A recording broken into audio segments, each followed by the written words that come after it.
হযরত উবাই ইবনে কাব চমৎকার লাহানের অধিকারী ছিলেন। তিনি মসজিদ নববীতে হযরত ওমর রাদিয়াল্লাহু আনহুর জামানাতে 20 রাকাত তারাবির নামাজ যখন চালু হলো, হযরত ওমর উবাই ইবনে কাবকে বলে দিলেন তুমি ইমাম হবে। সুন্দর লাহানে তিনি চমৎকার কেরাতে মসজিদে নববীতে তারাবির নামাজ তিনি আদায় করতেন জমাতে 20 রাকাত। আজকে যারা 8 রাকাত তারাবির নামাজ বানাইলো সব কয়টাই শয়তানের দালাল। এই হাত উঁচু করে বলেন ঠিক কিনা? নারে তাকবীর, নারে সালাত, আহলে সুন্নাত ওয়াল জামাত জিন্দাবাদ, ইসলাম ফরিদ হুজুর জিন্দাবাদ, ফিরোজ তাদের রহমাতুল্লাহ আলাইহি জিন্দাবাদ। তারা আজকে নিজেদেরকে হক দাবি করে আমাদেরকে বানাইছে বেদাত। উদর পিন্ডি বুদর গাড়ি চুরি করছে একজন, সাফাইছে আরেকজনের গাড়ির উপরে। ওরা হলো অরিজিনাল বেদাতি, আমাদেরকে বানাইছে বেদাতি। আরে জমিনে যদি আমরা বেদাতি হই তাহলে মিরান শাহ তাতারি রাহিমাহুল্লাহ বেদাতি হওয়ার কথা, শাহজালাল ইয়ামানি মুজাররদি বেদাতি হওয়ার কথা, সিফা সালান নাসিরউদ্দিন শাহিমাহুল্লাহ যার তলোয়ার বজ্র ছিল এই বঙ্গতে ভূমিতে, তিনি বেদাতি হওয়ার কথা। হুজুর গাউসুল হক বেদাতি হওয়ার কথা, খাজা বাবা আজমির চিশতি বেদাতি হওয়ার কথা, মুজাদ্দিদ আল-ফাসানি সরহিন্দি বেদাতি হওয়ার কথা, হযরত কুতুবউদ্দিন কাকি বেদাতি হওয়ার কথা, নিজামউদ্দিন আউলিয়া বেদাতি হওয়ার কথা, এই জমিনে অসংখ্য আউলিয়া کرام বেদাতি হওয়ার কথা। আমরা অরিজিনাল দেশের মুসলমান, কথা বলেন ঠিক না? বড় আফসোস আছে, সরসরি করিয়ে গেরাস্তের উপর দায় চাপাই দিছে। রোহিঙ্গা এসে কয় তোরা দেশ সার দেশ আমাদের, এরকম দশা হয়েছে। রোহিঙ্গার কবলে পড়ছি আমরা, ঠিক কিনা? কিসের কবলে পড়ছি? রোহিঙ্গার কবলে পড়ছি। পৃথিবীর শ্রেষ্ঠ কারি, এই উম্মতের শ্রেষ্ঠ কারি যিনি, যার তেলাওয়াতের লাহারে সাহাবীরা মুগ্ধ হতেন, তিনি হযরত উবাই ইবনে কাব রাদিয়াল্লাহু আনহু। এরপরে বর্তমান সিচুয়েশনে এই শতাব্দীর ভিতরে একজন শ্রেষ্ঠ কারির নাম কারি আব্দুল বাসিত। আপনি চিন্তা করেন উম্মতের শ্রেষ্ঠ কারি উবাই ইবনে কাব। কারি বাসিতের তেলাওয়াত যারা শুনেছেন তারা আপনারা শুনেছেন, দেখেছেন, ইউটিউবে সার্চ দিবেন কারি আব্দুল বাসিত লিখে আপনি সার্চ দেওয়ার পরে দেখবেন তার কেলাত কোরআন তেলাওয়াতের কি মাধুর্য। মুখে কোনো দাড়ি নাই, মুখে মুছু নাই। মিশরি কারি, এত চমৎকার তার তেলাওয়াত। তার তেলাওয়াত যদি এত সুন্দর হয় তাহলে উবাই ইবনে কাবের তেলাওয়াত কত চমৎকার ছিল, কারণ তিনি আমার রাসূলের বাছাই করা কারি ছিলেন। পৃথিবীতে এমন কোন মা হযরত উবাই ইবনে কাবের মতো কোনো কারির জন্ম দিতে পারবে না, যিনি 7 লাহানে কোরআন তেলাওয়াত করতেন। একবার জোরে বলা যাবে আল্লাহু আকবার। 7 পদ্ধতিতে কোরআন তেলাওয়াত করতেন। এক সূরা ফাতিহা 7 পদ্ধতিতে পড়তেন। এ কোন মা কোনদিন আর জন্ম দিতে পারবে না। তিনি 20 টাকা তারাবির নামাজ পড়াইছে মসজিদে নববীতে জামাতের সাথে। তো খলিফাতুল মুসলিমিন ওয়া সুন্নাতুল খুলাফায়ে রাশিদিন আল মাহদি, খুলাফায়ে রাশিদিন আল মাহদি, আল্লাহ নবী বলেন হেদায়েত প্রাপ্ত খলিফা, সত্যের উপরে প্রতিষ্ঠিত খলিফা, হকের উপরে প্রতিষ্ঠিত খলিফা, আল্লাহর আইন ও রাসূলের তরিকার উপরে প্রতিষ্ঠিত খলিফা। তিনি 20 টাকা তারাবি নামাজ পড়ানোর পরে, 20 টাকা তারাবি নামাজ চালু করানোর পরে এই মুসলমানরা এবার 8 টাকা তারাবি নামাজের হুকুম প্রদান করতেছে। বুকে সাহস কি হতে পারে? এগুলি সব বেদিনদের এজেন্ডা। কথা বলে ঠিক কি? আর আমরা কথা বললে আমরা বেদাতি হয়ে যাই। এ মুসলমান ডাকমন্ডলবাসী, নাসিরনগরবাসী, হক কথা অবশ্যই তিতা লাগবে, ভালো লাগবে না, কারো দলের বিরুদ্ধে চলে যেতে পারে, কিছুই আসে যায় না। সত্য সব সময় তিতা হয়। খুব মনোযোগ দিয়ে কথাগুলি শুনে যাবেন। আজ পৃথিবীতে লাহানের মুজিজা দিয়েছিলেন, কণ্ঠের মুজিজা দিয়েছিলেন হযরতে দাউদ আলাইহিস সালামকে। আল্লাহ একটা কিতাব দিলেন, পবিত্র জবুর শরীফ। এত সুন্দর করে তিনি তেলাওয়াত করতেন। ইমাম ইবনে কাসির আল বিদায়ার মধ্যে লেখেন, হযরত দাউদ নবী জবুর শরীফ যখন তেলাওয়াত করতেন, একটা লাহানে পড়তেন না, 70টা লাহান দিতেন। মনে হচ্ছে আপনারাও পারেন। 70 লাহান, 70 সুর দিতেন। সুরের মোহনাতে, সুরের মোহনাতে পাখিরা মরে যেত, পশুরা ছটফট করে মারা যেত। হ্যাঁ, ইমাম ইবনে কাসির লিখতেছেন, পশুরা ছটফট করে ওই সুরের লাহানে পশু মারা যেত। আপনি সুরটাকে সহজ করে দেখবেন না, এটা আল্লাহর প্রদত্ত জিনিস। সবাইটা আল্লাহ দেয় না, সবাইটা আল্লাহ দেয় না। আবার এই সুর সবাই ভালো কাজে ব্যবহার করে না। কেউ গান গেয়ে, সুর দিয়ে গান গেয়ে পয়সা কামাই করে, আর আমরা মানুষদের সুর দিয়ে আল্লাহর কোরআনের কথা, রাসূলের কথা আমরা মানুষদেরকে শোনাই। কথা বলে ঠিক না বেটা? এর ভিতরে আমার কিছু লোক ফতোয়া মেরে দিচ্ছে, সুর দেওয়া বেদাত। তোর সুরা তোর জিজ্ঞাসা দরকার, তাহলে সুর দাউদ আলাইহিস সালামকে আল্লাহ দিয়েছে কে? এই বেটা পাগলের দল, ছাগল কোথাকার। সুর দিয়ে ওয়াজ করা বেদাত, মানে নিজের সুর নাই তা হবে না, কিন্তু সুর দিয়ে ওয়াজ করা বেদাত। মূর্খ না? কে বলছে? মাদ্রাসা পড়ে টাইটেল পাস করছে, মুফতি পাস করছে, শাইখে মাদানি, আজহারি, বহুত কিছু নাম লাগাইছে। মূর্খ না বাবা, শয়তান। কে কইছে মূর্খ? শয়তান।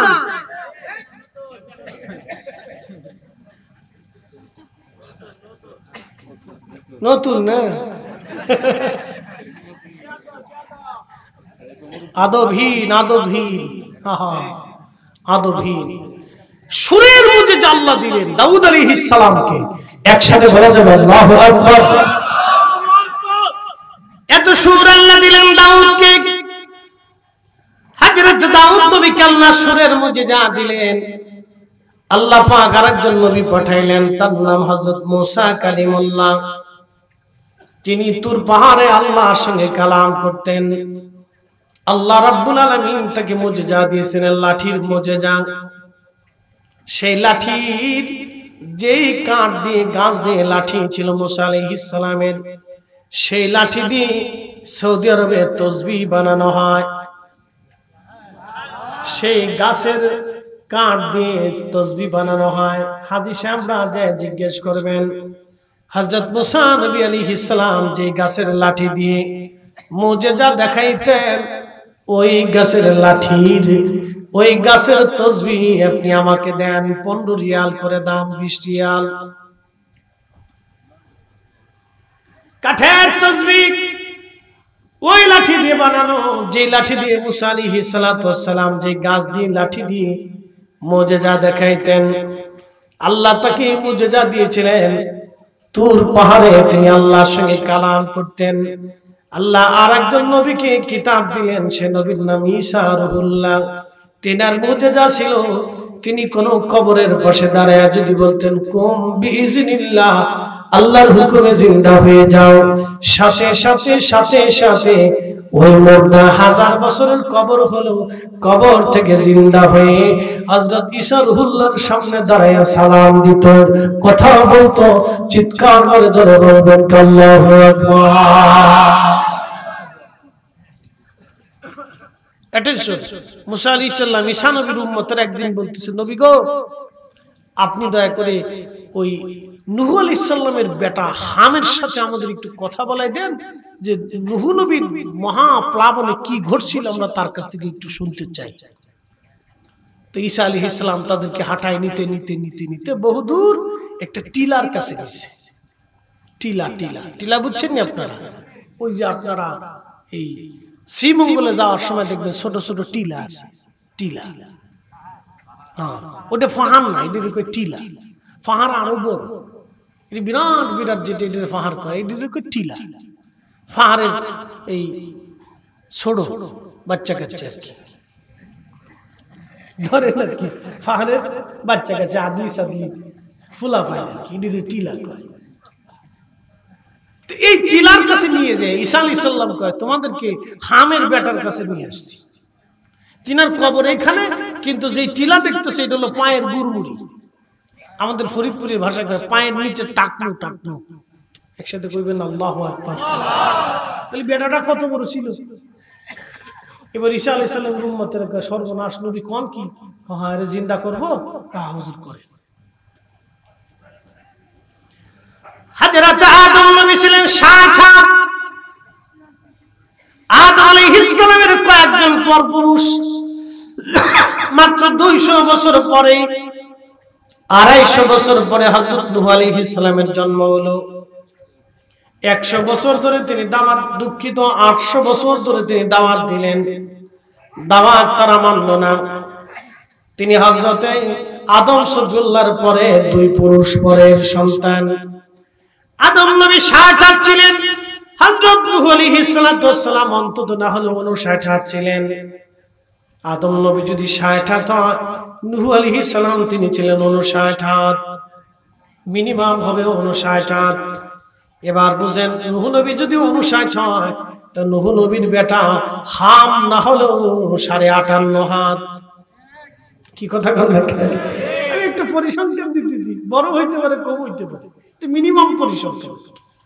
আদম নবী যদি 60 হাত হয়, তো আমরা নিলেন আত্মা, আমরা আত্মা। আদম নবীর নিজের হাতের 60 হাত, তো আদম নবীর লম্বাই ছিলেন 60 হাত, তার হাত কি আমরা রাতের মতো ছিল? হ্যাঁ, তাহলে আমরা এরকম 2 সেন্টি 5টা মানুষের সমান তার হাত ছিল। তাহলে সেই হাতের 60 হাত ছিলেন আদম আলাইহিস সালাম। এই উপরের দিক চাইয়ে থাকলেও আপনার সঙ্গে এর চেহারা খুব বুঝতে পারবেন না যে কত বড় লম্বা। একসাথে বলবেন আল্লাহু আকবার। এ মানুষ বানাইছে কি? আমরারে বানাইছে কি? তা আমরা আদ্দুর হয়ে গেছি, অদ্দুর। আমরা অদ্দুর হয়ে গেছি। আর আদম আলাইহিস সালাম বিরাট ছিল, বাবা বিরাট বড় লম্বা ছিল। আর আমরা ভুলা পাই, যত দিন যেতেছি তত খালি ল্যাংটা হয়ে যেতেছি, আদলি ছোট ছোট হয়ে যাচ্ছে। এটি সব আল্লাহর সৃষ্টির পরিক্রমা, কিছুই করার নাই। আমরা যদি আদম আলাইহিস সালাম ওখানে দেখে যে সব বই রয়েছে, সব আমার পোলা, আমার মাইয়া, তো উনি কেউ আরে কদ্দুর হয়েছে এই সব আমার পোলা পান কদ্দুর হয়েছে রে, সব এক হাত দিয়ে 8 ভিতরে সব দিয়ে নদীর মধ্যে ফেলাই দিতে পারবো। সব কেটে এক হাতের ভিতরে নিয়ে একবারে নিয়ে সুন্দর করে হাওয়ার মধ্যে ফেলাই দিও, যা সাঁতার কেটে। এত বড় ছিল। এ কুদরতের মালিক কে?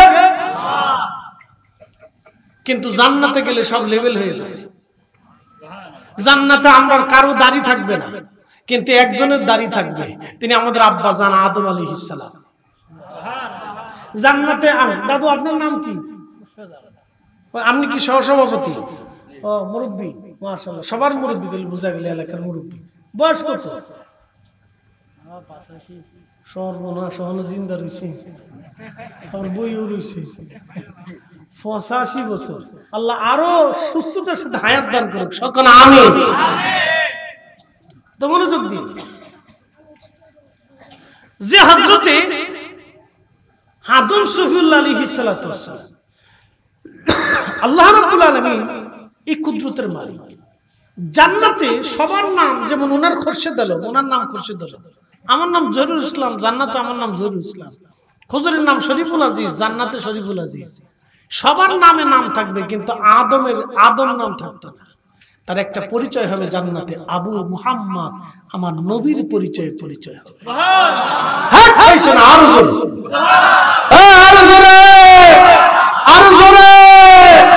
আমার রসুলের পরিচয়, তার পরিচয় হবে মুহাম্মাদের বাবা। কার বাবা? কথা কন না কেন? কার বাবা?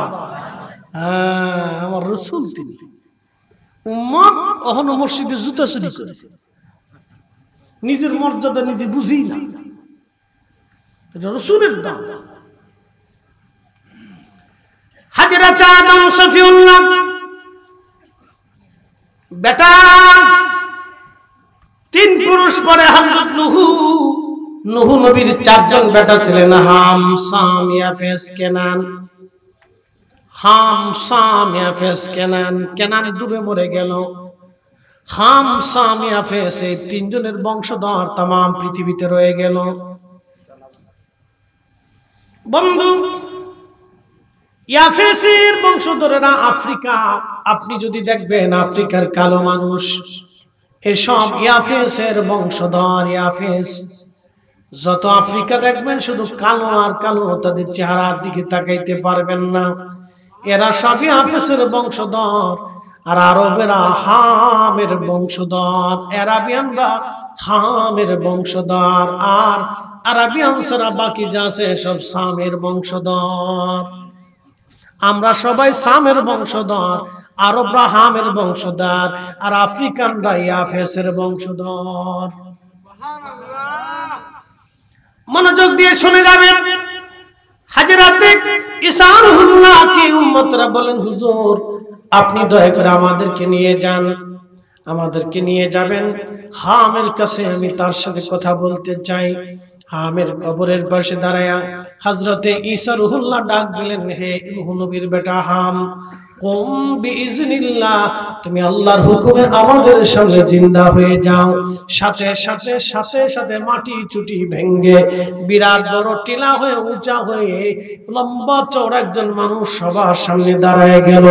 দাঁড়ায়া সালাম দিতে লাগলো আর বলতেছিল, হে আল্লাহর নবী ঈসা, কি জন্য আপনি আমাদেরকে আজকে ডাকছেন? আমাকে ডাকলেন।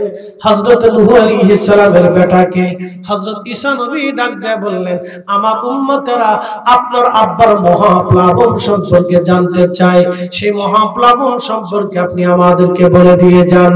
একবার জোরে বলা যাবে আল্লাহু আকবার, লা ইলাহা, জোরে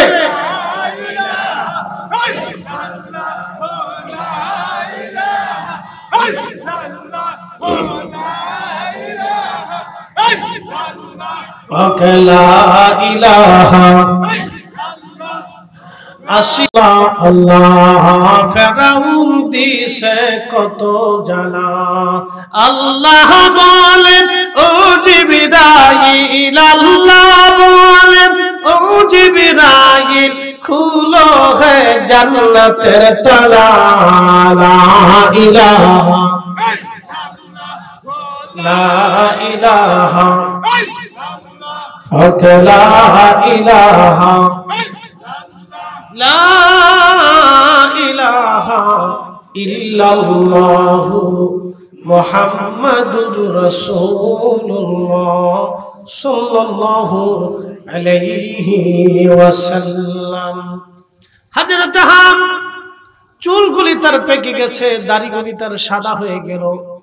ঈসা নবী ডাক দিয়ে বলতেছেন, হাম রে, ও হাম, তোমার চেহারায় চুল দাড়িগুলি কেন পেকে গেছে বলো?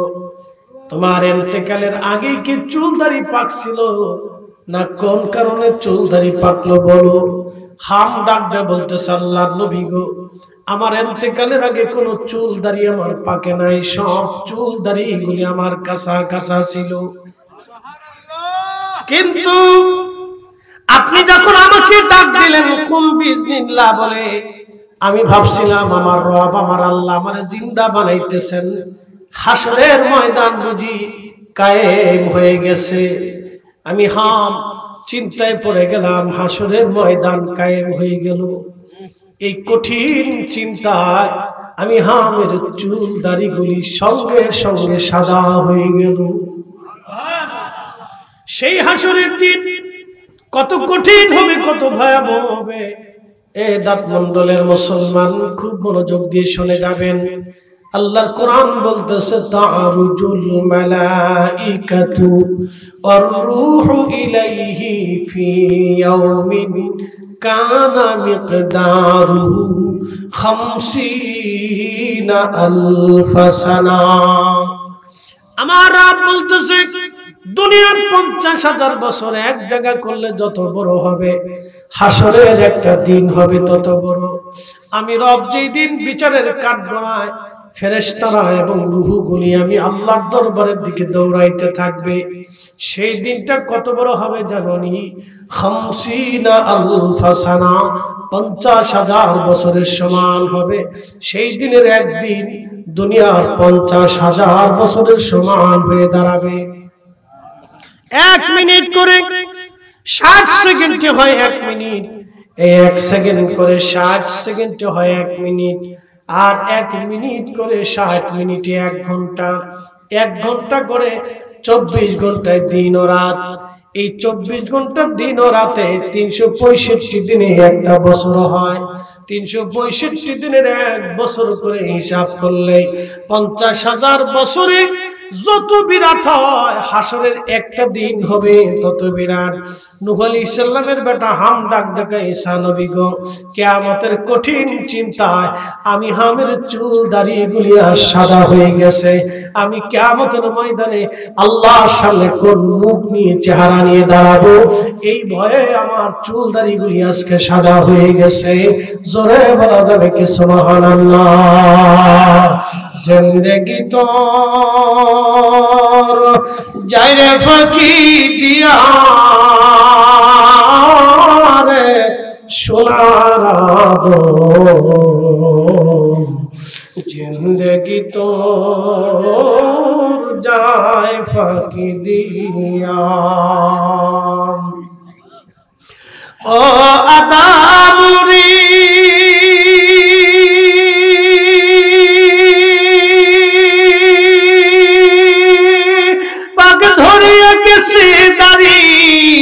দন্ত আছে গোটা চারি, সমন জারি গিয়াছে কুরিয়ারে সোনার জিন্দেগি তোর যায় ফাঁকি দিয়া। আল্লাহুম্মা সাল্লি আলা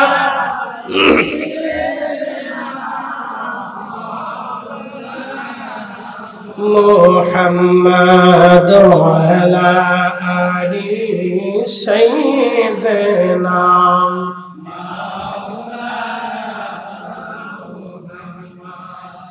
দাঁতমণ্ডলবাসী, মেহশরের মাঠ এত কঠিন হবে, ভয়াবহ বেশি দিন। আল্লাহু আকবার। সূর্যটা মাথা বরাবর হবে, সূর্যটা মাথা বরাবর মাত্র 1.5 থেকে 2 মাইল উপরে হবে। তাফসীরের মধ্যে আসছে ওই সূর্যটা, এই আয়াতের তাফসীরের মধ্যে ইমাম ইবনে কাসির লেখেন মাথা বরাবর সূর্য হবে।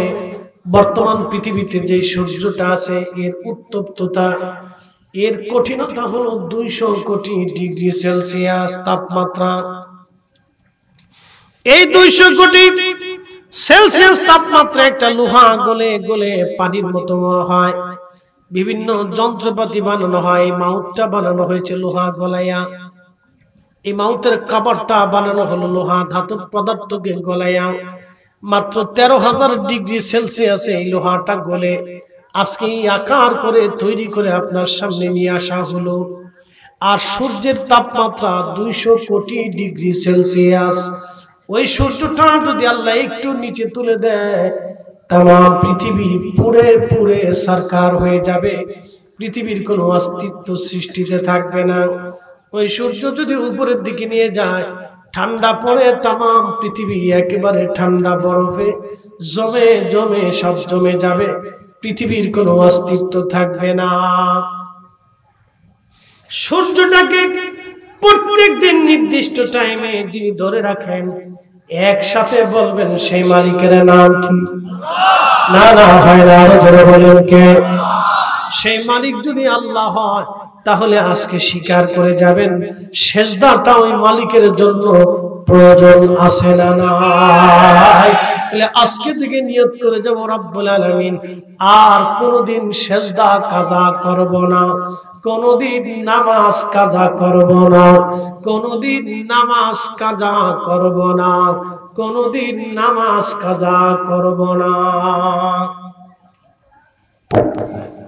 ওই রব্বুল আলামিন সূর্যটাকে এমন একটা স্থানে আল্লাহ ধরে রাখলেন, আপনি যদি দেখেন সূর্যের ভিতরে শুধু আগুন আর আগুন। পৃথিবীতে মাটি আছে, গাছ আছে, আপনাদের পাশে হাওয়া, হাজার হাজার কোটি কোটি মন মাছ আছে। একটু মনোযোগ দিবেন, এই যে হাওরের ভিতরে এখন সারা জমিন দিয়ে আজ পানি, এই পানি কিন্তু 2 মাস পরে আর থাকবে না, একেবারে শুকিয়ে যাবে। আপনারা আবার ধান লাগাবেন, পানি চলে গেল, পানি দিলেন আল্লাহ, পানি নিয়ে গেলেন আল্লাহ। যে রব পানি দিলেন, এই পানির ভিতরে আবার মাছ দিলেন, এই মাছগুলি আবার দেখবেন পানি শুকানোর পরে নদীর মধ্যে চলে গেল। হাজার হাজার কোটি কোটি মন মাছ আল্লাহ দিলেন, এই মাছগুলি আবার আল্লাহ নিয়ে চলে গেলেন। আবার বর্ষা শুরু হবে, আবার মাছ আসবে, বর্ষা শুরু হবে, আবার আল্লাহ মাছ দিবেন। এই সূর্যের আলো যদি না থাকতো মাছ পৃথিবীতে বাঁচত না। সূর্যের আলো যদি না হতো গাছে ফল হতো না, মানুষ বেঁচে থাকতো না। সূর্যের আলো যদি না হতো তাহলে কোনো প্রাণী জগৎ পৃথিবীতে বাঁচতে পারতো না। সূর্যের আলোটাকে দিয়ে রাখলেন আমার আল্লাহ। পৃথিবীতে হাওর আছে, নদী আছে, নালা আছে, খাল আছে, বিল আছে, জঙ্গল আছে, মানুষ আছে, পশু আছে, পাখি আছে, পাহাড় আছে, পর্বত আছে, পানি আছে, আগুন আছে, বাতাস আছে, সব আল্লাহ পাক দিলেন। কিন্তু সূর্যের মধ্যে আগুন ছাড়া আর কিছুই নাই। প্রত্যেক ঘন্টায় সূর্যের ভিতরে 1 লক্ষ গতিতে কিলোমিটার বেগে আগুনের ঝড় হতে থাকে। এই সূর্যটাকে আমার আল্লাহ রাব্বুল আলামিন গ্যাসীয় পদার্থ দিয়ে আমার আল্লাহ জ্বালায় রাখেন। এই গ্যাস যারা সূর্যের ভিতরে নিক্ষেপ করে তারা ফেরেশতারা, সূর্য অনেক উত্তপ্ত হয়ে যায়, আবার ফেরেশতারা বরফগুলি নিক্ষেপ করে করে সূর্যটাকে ঠান্ডা বানায়। এইভাবে সূর্যটা চলতে চলতে চলতে চলতে আল্লাহর আরশ আজিমের নিচে যায় সূর্যটা ডুবে যায়। আল্লাহর আরশে মুআল্লার নিচে যায় সূর্য আল্লাহকে সিজদা দেয়, ডাক দেয়, বলে রব্বি অনুমতি যদি দাও পৃথিবীর মানুষের জন্য আলো নিয়ে আসবো, আর অনুমতি যদি না দাও সিজদায় পড়ে থাকবো। আল্লাহ রাব্বুল আলামিন প্রত্যেকদিন সকালবেলা অনুমতি দেন, সূর্যটা আবার পূর্ব আকাশ থেকে উদিত হয়ে পশ্চিম আকাশের দিকে আবার ডুবে চলে যায়। আবার সিজদার মধ্যে পড়ে অনুমতি চায়। আল্লাহ অনুমতি যদি না দেন পৃথিবীর এমন কোন শক্তি নাই সূর্য আর উঠাই দিতে পারবে। কি কথা কন না কেন, ঠিক কিনা? আল্লাহ নবী ডাকতে বলতেছে সাহাবীরা, শামসু তাজরি লিমুস্তাকাররিল লাহা, সূর্যটা কোথায় যে ডুবে যায় তোমরা কি জানো নি? সাহাবীরা ডাকতে বলেন, ইয়া রাসূলুল্লাহি আল্লাহু ওয়া রাসূলুহু আলাম, আল্লাহ এবং তার নবী ভালো জানে। আল্লাহ জানে, নবী জানে, আল্লাহ জানে, নবী জানে, আল্লাহ জানে, নবী জানে। কে জানে? জোরে বলেন, কে জানে? আল্লাহ জানে, নবী জানে। জোরে বলেন, আল্লাহ জানে, নবী জানে। সূর্যটা যে আর সাজিমের নিচে আল্লাহকে সিজদা দিয়ে বসে থাকে। এই সূর্য যদি না উঠতো আলো পেতাম না, পৃথিবী হতো না, গাছ হতো না, মাছ হতো না। এই সূর্যের সাথে সৃষ্টিকালে জাস্ট করে দিলেন। কিন্তু এই সূর্য এক জায়গায় স্থির না, সূর্য সৃষ্টিতে চলমান। মনোযোগ দিবেন, সূর্য তার নির্দিষ্ট গতিতে নির্দিষ্ট স্থানে চলতে থাকে, চাঁদ তার নিচে নির্দিষ্ট জায়গায় চলতে থাকে, পৃথিবী তার নির্দিষ্ট স্থানে চলতে থাকে। কেউ কারো সীমানার ভিতরে আল্লাহর আইন ব্যতি রেখে কেউ আসতে পারে না। আল্লাহর আইনের ভিতরেই সে থেকে যায়, আল্লাহর আইনের বাহিরে আসে না। কিন্তু আমরা মানুষ একমাত্র আল্লাহর আইনের বাহিরে চলে যাই। কথা কর ঠিক কিনা? আমরা মানুষই আল্লাহর আইন মানি না।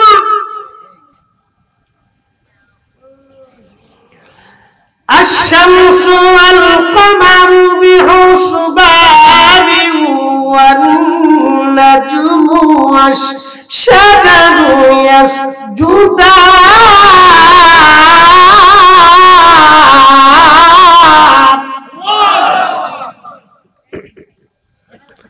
তুমি রহমান, তুমি মেহেরবান, বলেন তুমি রহমান, তুমি মেহেরবান।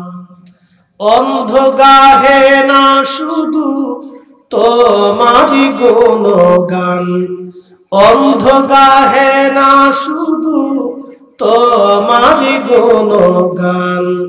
বুঝেও বুঝে না তবু শান, তুমি রহমান, তুমি মেহেরবান। রহমান বলেন তুমি রহমান তুমি মেহেরবান।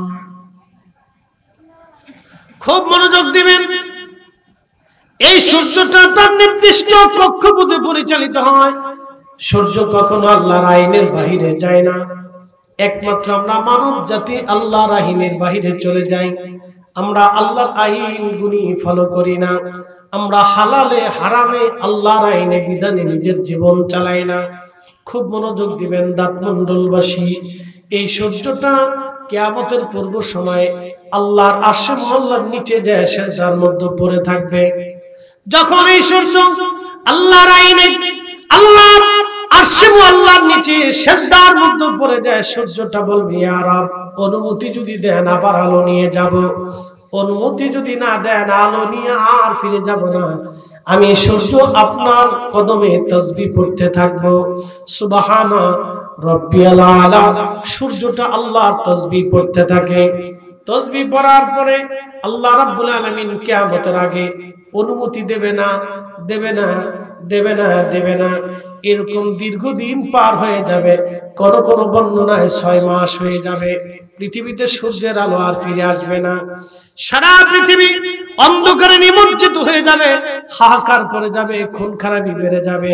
সারা পৃথিবীতে খাদ্যের অভাব এসে যাবে, দুর্ভিক্ষ চলে আসবে। পৃথিবী অন্ধকারে, মানুষ বিপদগ্রস্ত হয়ে গেল। সূর্য নাই রে, কেউ আর সূর্য উঠাইতে পারে না। আল্লাহর নবী বললেন হঠাৎ করে আমার রব ডাক দিবে, সূর্য তাড়াতাড়ি উদয় হও। দ্রুত গতিতে সূর্য পূর্ব আকাশে আর যেতে পারবে না। পশ্চিম দিক থেকে সূর্য উদয় শুরু হয়ে যাবে। পৃথিবীর মানুষ ঘুম থেকে সকালবেলা উঠে দেখবে সর্বনাশ, সূর্যটা পূর্ব আকাশ থেকে না উঠে পশ্চিম দিক থেকে আবার উদয় শুরু হয়ে গেছে। ঠিক তখনই আল্লাহর নবী বললেন তওবার দরজা বন্ধ হয়ে যাবে, তওবার দরজা আর খোলা থাকবে না। তখন পৃথিবীর সমস্ত মানুষ তওবা করলেও আমার রব্বুল আলামিন আর তওবা কবুল করবে না। সেই সময় দুনিয়ার সমস্ত মানুষ যদি তওবা করে আর তওবা কবুল হবে না, তওবার রাস্তা আল্লাহ বন্ধ করে দিবেন। কিন্তু এখনই সময়, তওবা করলে আমার রব আমার আল্লাহ maaf করে দেন। কুল ইয়া ইবাদিয়াল্লাযীনা আসরাফু আলা আনফুসিহিম লা তাকনাতু মির রাহমাতিল্লাহ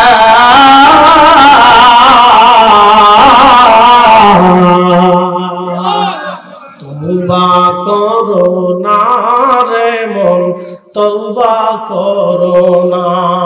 তওবা না করিলে গুনাহ, তওবা না করিলে গুনাহ মাফ হবে না রে মন, তওবা করো না।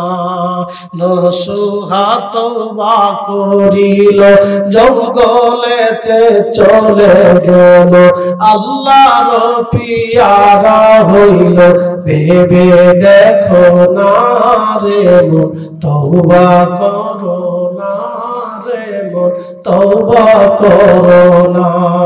তওবা না করিলে গুনাহ, তওবা না করিলে গুনাহ মাফ হবে না রে মন, তওবা করো না।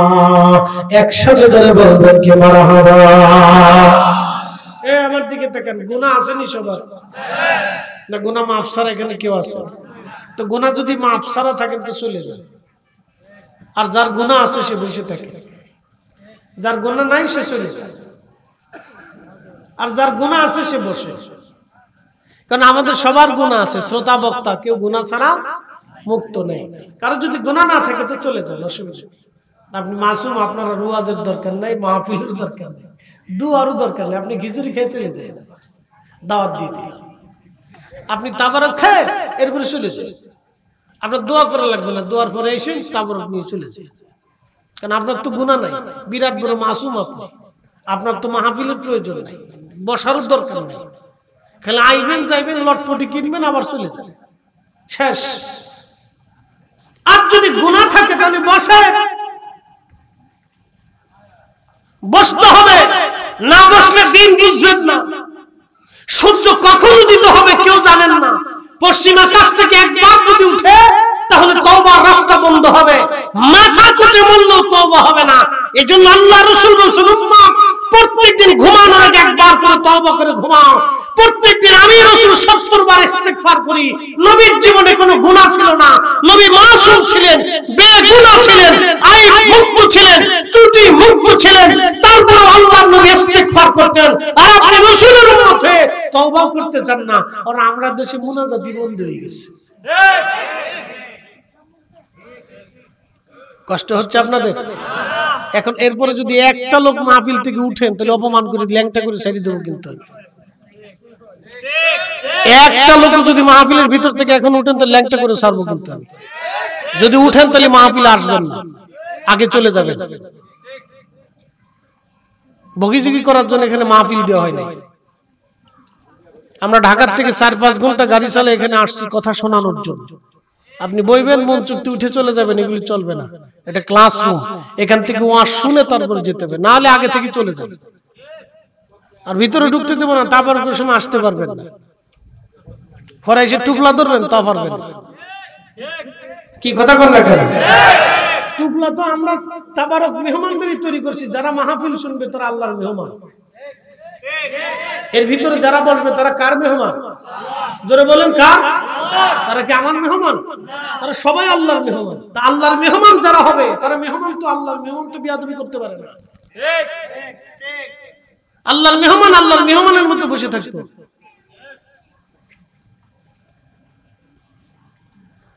আল্লাহর মেহমান আল্লাহর মেহমানের মতো বসে থাকতে হবে।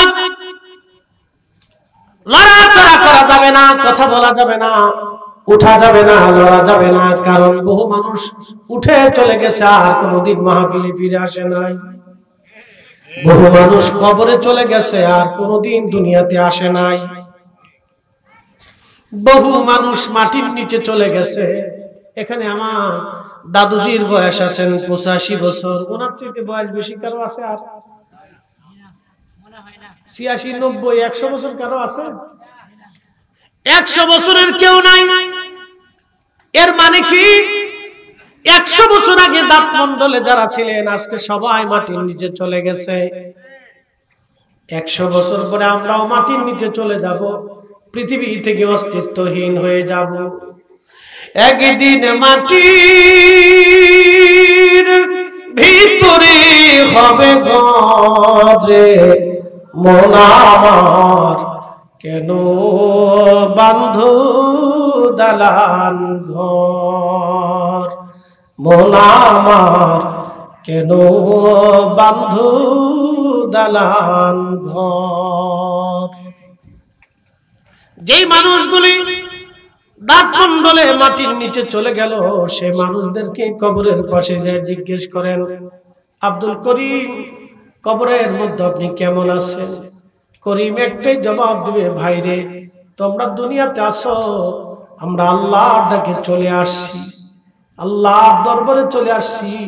নেকের দরজা আমাদের জন্য বন্ধ হয়ে গেছে, মাত্র 3টা নেকের দরজা আমাদের জন্য খুলে রাখা হয়েছে।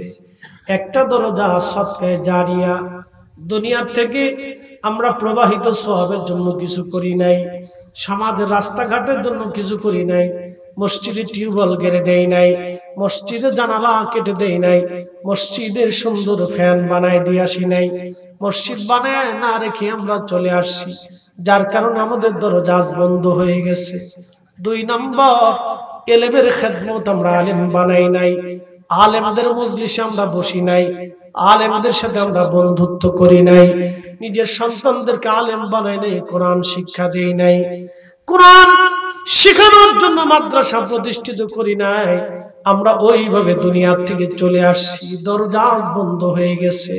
3 নম্বর, আও ওয়ালাদিন সলিহিন ইয়াদউ লাহু, দুনিয়াতে নেক সন্তান আমরা রেখে আসি নাই, যার কারণে সন্তানরা আজ আমাদেরকে ভুলে গেছে। যেই যুবকগুলি মাহফিলের জন্য পরিশ্রম করতেছে ওদেরকে তো আপনাদের ধন্যবাদ দেওয়া উচিত, মাথায় করে আপনাদের হাঁটা উচিত, কারণ ওরা আপনাদের জন্য বিরাট বড় খেদমত দিয়ে যাচ্ছে।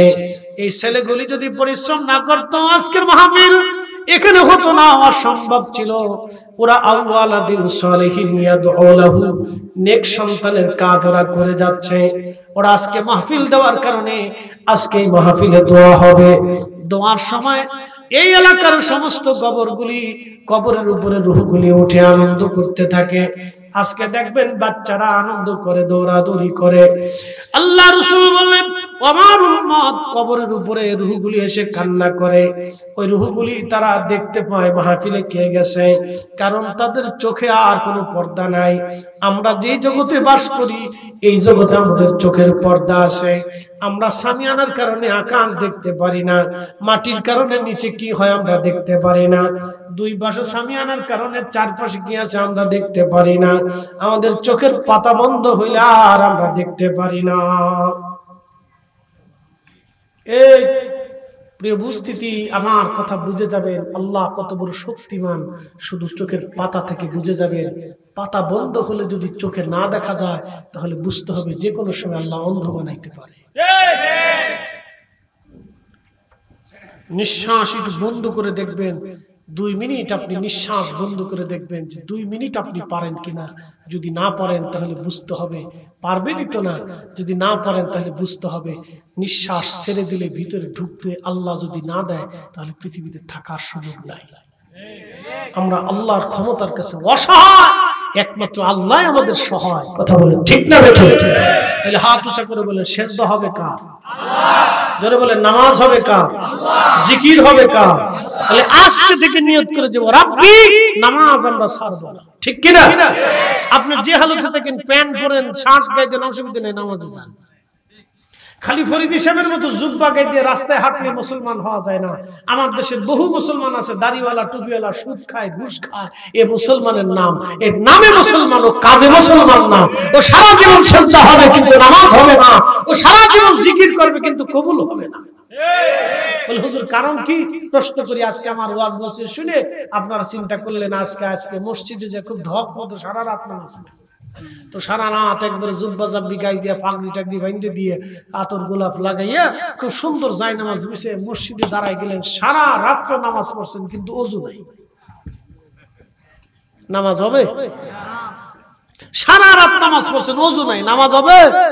সারা রাত নামাজ পড়লে ওযু না থাকলে যেমন নামাজ হয় না, ঠিক ওই রকম সুদের টাকা আর ঘুষের টাকা দিয়া গরুর গোশত খাইয়া, বিরিয়ানি খাইয়া, ভাত খাইয়া, খিচুড়ি খাইয়া, সবজি খাইয়া নামাজে দাঁড়াইলে ওইরকম নামাজ হয় না। কারণ ভিতরে পাক নাই, পাক নাই, না পাক, না পাক, না পাক। ওয়াজ করলে কি লাভ, শুনলে কি লাভ? লাভ হবে তার আমলে, আমলেও লাভ হবে না নবী প্রেম না থাকলে দিলে। নবী প্রেম থাকলে দিলে লাভ হবে কম আমলে। সুপারিশ করবেন নবী রোজ হাসরের ময়দানে। জ্ঞানী যারা বুঝে তারা শুধু ইশারায় বুঝাইতে পারে আসে কে কোথায়। জ্ঞানীর মতো জ্ঞানী হলে অল্প কথাই বুঝে, কচুর মতো কচু হলে অল্প জালে সিজে। হাত উঁচা করে বলেন ঠিক না বেঠে? মাইকে কোনো সমস্যা? এই দেখো দেখো ঝামেলা যাতে না হয়। মহিলারা তো আসে না, মহিলারা দিক দিয়ে জান্নাতে আগে যায়। এরা চুপচাপ এসে বসিতে, আর পুরুষ মানুষ মাহফিলে বলে খালি বিড়ি টানার দান দান। একটু পরে নেশা লাগলে কেউ যাই গেলে পরে 2-3 টান টুন দিয়ে পরে যখন তারপর দিব তখন বলে। কথা খারাপ কিছু ভাই? বিড়ি খেয়ে জান্নাতে যাওয়ার সুযোগ আছে না? আচ্ছা বলেন তো, ভাত খাওয়ার আগে কি বলে? বিসমিল্লাহ। জোরে বলেন। ভাত খাওয়ার আগে কি? বিরিয়ানি খাওয়ার আগে কি? বিসমিল্লাহ করল না। তারপর খাওয়ার আগে কি? বিড়ি খাওয়ার আগে কি? কোন এবার আপনারা বলেন যে বিড়ি যে খান এটা এর আগে বিসমিল্লাহ আছেন? হ্যাঁ, বিসমিল্লাহ বলে খাইতে পারবেন? যদি না পড়েন তাহলে এটা খাবো কে? কথা খারাপ কইছি আমি? একটা বিড়ির দাম কত? 5 টাকা। একজনে প্রত্যেকদিন কয়টা বিড়ি খায়?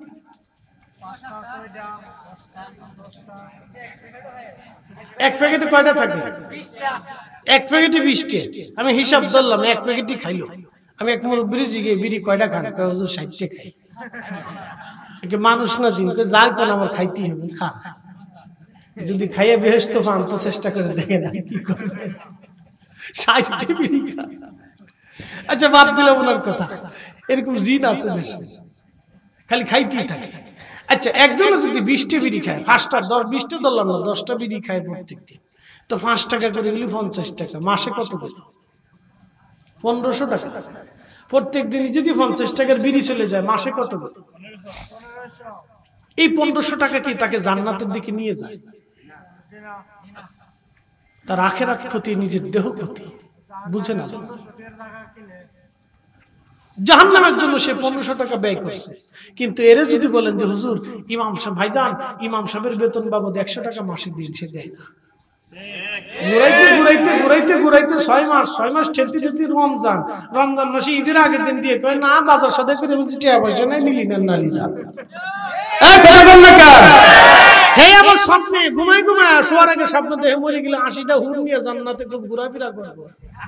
শয়তানে হাসে গে সাসা খাসা 80টা হুর নিয়ে জান্নাতে ঘুরবে। মসজিদে ঠেয়া দেন 100 টাকা। দাঁতমন্ডলবাসী খুব মনোযোগ দিবেন।